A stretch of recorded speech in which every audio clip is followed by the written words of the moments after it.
nouvel exercice corrigé pour le CRPE, exercice qui m'a été demandé de corriger par Amandine. Bonjour, comme beaucoup, je m'entraîne aux exercices de mathématiques type concours.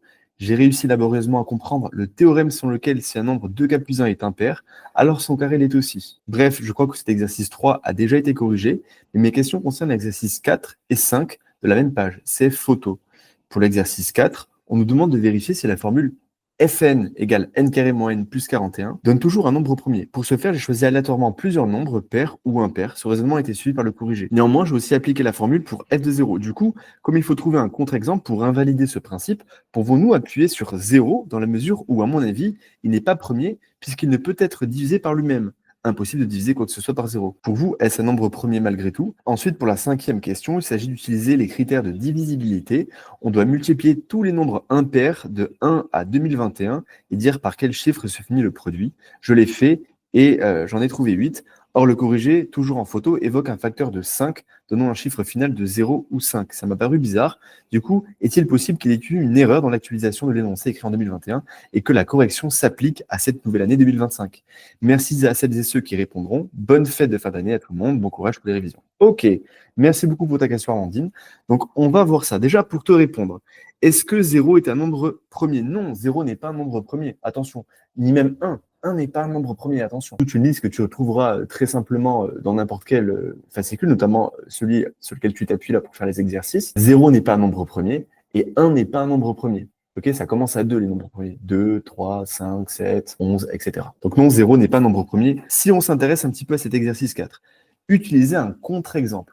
La question était de la formule suivante, fn égale n carré moins n plus 41, où n est un entier, donne-t-elle toujours un nombre premier? Alors, moi, ce que je vous conseille, et là, c'est ce qui est invité à faire en plus dans cet exercice, c'est quand vous avez quelque chose à prouver, dire si c'est vrai, faux ou une question comme ça qui est ouverte. Cherchez toujours à montrer que c'est faux. C'est la plus simple des solutions. Ce qui est le plus simple en mathématiques, c'est montrer que quelque chose est faux parce qu'il suffit d'un contre-exemple, d'une situation où ça ne marche pas. Si on teste rapidement et qu'on trouve une situation où ça marche pas, eh bien, on aura gagné. À l'inverse, attention, c'est pas parce qu'on trouve un exemple qui marche dans voilà, quelque chose qui est à démontrer, qu'on peut en déduire que forcément la formule marche. Ça marche pas comme ça. Ça marche que pour trouver quelque chose ne marche pas. Si quelqu'un vous dit, par exemple, tous les zèbres sont rayés de noir et de blanc. Vous, il vous suffit de trouver un zèbre qui n'est pas rayé de cette façon pour lui dire, ah non, j'ai trouvé un contre-exemple. Donc ton affirmation qui est que tous les zèbres sont rayés de noir et de blanc est fausse. Par contre, si je veux montrer que tous les zèbres sont rayés de noir et de blanc, vous comprenez que je ne peux pas juste prendre au hasard 2-3 zèbres qui sont noirs et blancs et dire, ben voilà, j'ai prouvé,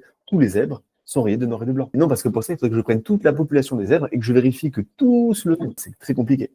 Donc c'est en fait que, attention, montrer un contre-exemple, ça marche pour montrer que quelque chose est faux, pas pour montrer que quelque chose est vrai. Alors, là, ce qu'on va faire, c'est qu'effectivement, on va tester des nombres pour voir si ça marche. Si en prenant un nombre entier, eh bien, j'obtiens toujours un nombre premier, donc un nombre qui est divisible par 1 et lui-même. Prenons différentes choses, donc on peut tester f de 0, ça fait 0 carré moins 0 plus 41, et donc f de 0, ça fait 41. 41, c'est bien nombre premier. Ah, j'ai l'impression que ça marche. On va en tester un autre. Je vais tester par exemple f de 2. 2 au carré moins 2 plus 41. Alors 2 au carré, ça fait 4, moins 2 plus 41.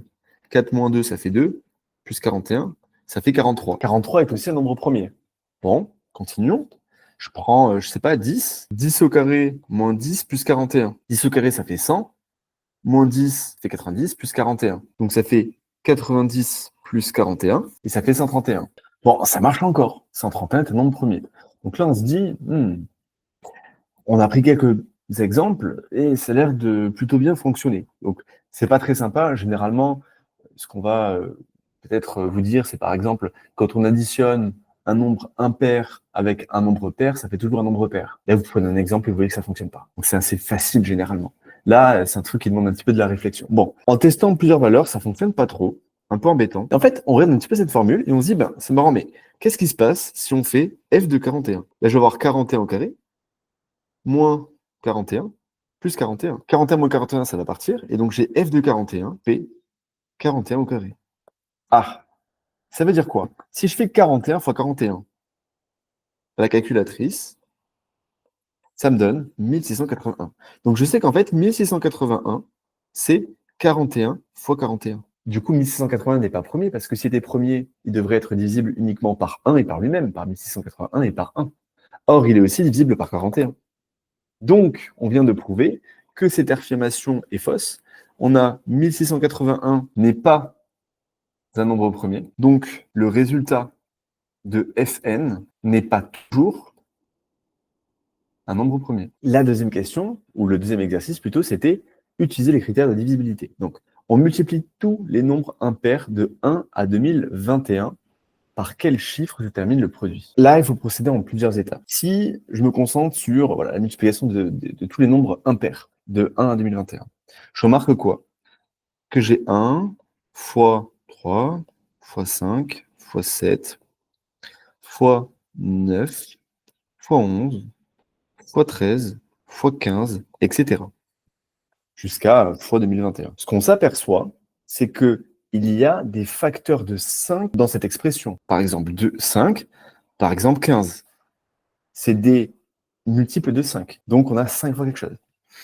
Est-ce qu'on est aussi d'accord que quand je multiplie n'importe quel nombre par 5, le chiffre des unités est forcément 0 ou 5? Et oui, multiplier 5 par n'importe quel nombre, mon chiffre des unités, c'est soit 0 ou soit c'est 5. C'est comme ça d'ailleurs qu'on vérifie si un nombre est divisible ou non par 5, si c'est un multiple non de 5. Ce qu'il faut écrire, c'est qu'effectivement, et c'est en ça que le corrigé avait raison, je pense que tu t'es trompé dans ton calcul, la multiplication de tous les nombres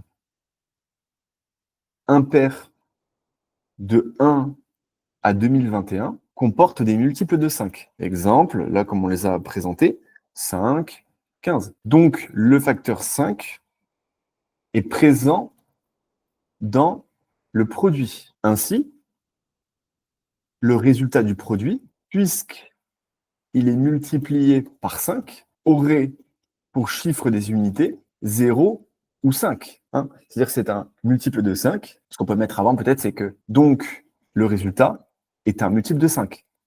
Et on sait que les multiples de 5 terminent par 0 ou 5. Donc le résultat, c'est pour ça que je dis, le résultat du produit, puisqu'il est multiplié par 5, aurait pour chiffre des unités 0 ou 5. Le chiffre des unités ne peut pas être de 0, puisque aucun nombre pair est multiplié dans le calcul. On est d'accord? 1, 3, 5, 7, etc. On multiplie que des impairs entre eux. Donc ça veut dire qu'il n'y a aucun multiple de 2 qui va entrer dans le calcul. Par conséquent, le produit se termine forcément par le chiffre 5. Ok, je reprends le raisonnement une dernière fois. La multiplication de tous les nombres impairs de 1 à 2021 comporte des multiples de 5. Exemple 5, 15, etc. Effectivement, donc ça veut dire que le facteur 5 entre dans le produit, dans la multiplication. J'ai du 5. Ce résultat est le fruit notamment d'une multiplication par 5. Donc, ce que j'ai écrit, c'est que le résultat est un multiple de 5.